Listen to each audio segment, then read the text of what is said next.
नमस्कार मु मोनालिसा आम कृषि आउ एक सुंदर वीडियो को आपण मानक स्वागत। आज आम आलोचना करबा मझियाली धान किसम विषय रे।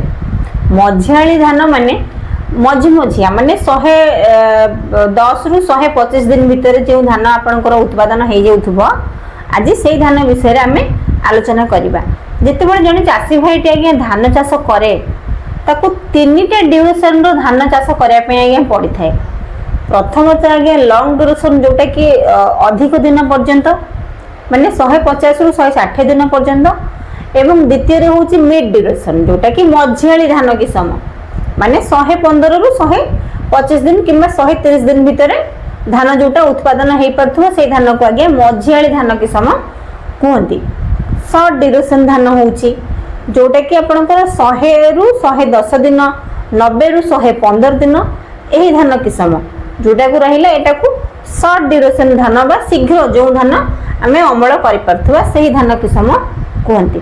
जणे चासी भाईटे आज्ञा चाष कले ताको तीनोटी किसमर धान चाष करया पई पड़ी थाए। जदि तार खाल जमी अछि से अधिक दिन जो धान होउछ से धान चाष करिवो। जदि हाई लैंड अछि ताहले से कम दिन रो जो धान हो जाउछ से धान चाष करिवो। यदि मीडियम लैंड अछि ताहले से मझियाली धान बिहन धान चाष करिवो। तेबे चलंतु आगो को जानिबा किछि मझियाली धान बिहन किसम विषय रे जहा आमे चलित खरीफ रे चाष करिबा एवं 30 रु 40 क्विंटल पर्यंत धान उत्पादन करि परिबा। जदि आपण मानक पाखरे आम कृषि रो एही वीडियोटी प्रथम थर पहुंचीची दयाकरी आम कृषि यूट्यूब चैनल को सब्सक्राइब करंतु।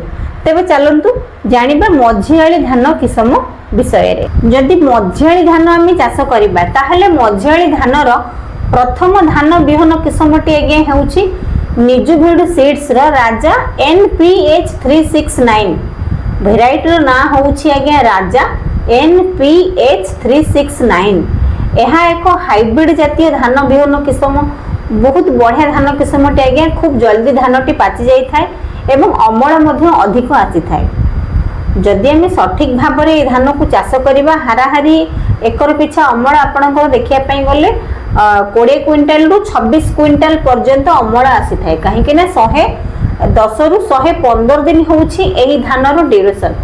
एही धान चाष कले आज्ञा महिषा रोग एवं पत्रचिता रोग एही धान किसम रे लागंती नाही।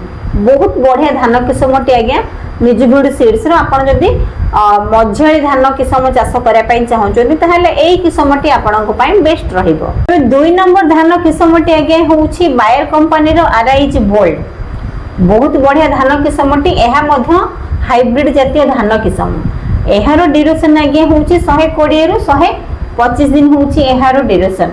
एहा को आपण उभय रबी एवं खरीफ सीजन रे चाष करि परिबे। बहुत भलो धान किसमटी आज्ञा जदि आपण एही धान को सठिक भाव में चाष करिवे हाराहारी अमल एकर पिछा देखिबा पई गले 28 क्विंटाल रु 32 क्विंटाल पर्यंत हाराहारी अमल आसी थाए। ना जेमिति RIG बोल्ड एही धान रो चाउल खाइ माने भात खाइबा पई मध्य खूब स्वादिष्ट लागे। धान भी ठीक बोल्ड भली देखिया पई बहुत भलो धानटी मंडी पई मध्य बेस्ट रहिबो। जदि आपण सठिक भाव में चाष करिवे ताहाले निश्चित भाव में आपण मंडी रे मध्य एही धान को देई परिबे। 3 नंबर धान किसमटी आज्ञा होउछि पेनसिस्ट कंपनी रो पैन 807। बहुत बढ़िया धान किसमटी आज्ञा 110 रु 115 दिन होउछि एहारो ड्यूरेशन। जदि आपण सठिक भाव में चाष करिवे चासी भाई को कहिबा अनुसार पाखा पाखी 35 क्विंटाल पर्यंत मध्य अमल आसी थाए। एही धान रे आज्ञा महिषा रोग एवं पत्रचिता रोग सहिबार क्षमता थाए। जदि आमे सठिक भाव में एही धान को चाष करिबा निश्चित भाव में 30 क्विंटाल रु 35 क्विंटाल पर्यंत आमे धान उत्पादन करि परिबा। जदि हमर मझियाली धान जमी अछि ताहले आमे आम मझियाली जमी किसम रे एही पेनसिस्ट कंपनी रो पैन 807 धान बिहन किसमटी को आमे चाष करि परिबा। 4 नंबर धान किसमटी आज्ञा होउछि VNR सीड्स रो भीम 115। एहार ड्यूरेशन आज्ञा होउछि 115 दिन। बहुत भलो धान किसमटी आज्ञा जदि आमे सठिक भाव में चाष करिबा हाराहारी अमल 25 क्विंटाल रु 30 क्विंटाल पर्यंत आमे हाराहारी उत्पादन बा धान अमल करि परिबा। 5 नंबर धान किसमटी आज्ञा होउछि महिंद्रा MPR 404।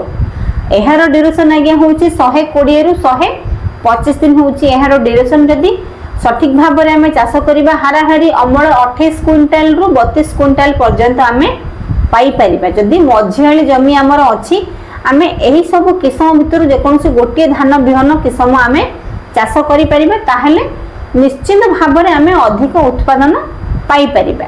छोट भिडटी हेले निश्चित भाव में आपण मानक भल लगी जदि भल लगी थाए आम कृषि यूट्यूब चैनल को सब्सक्राइब करेंगे और कमेंट माध्यम जनइबे भिडटी किपर लगिला। रही नमस्कार, मु मोनालिसा। देखा हम आपण मानक सहित आम कृषि आउ एक सुंदर अध्याय।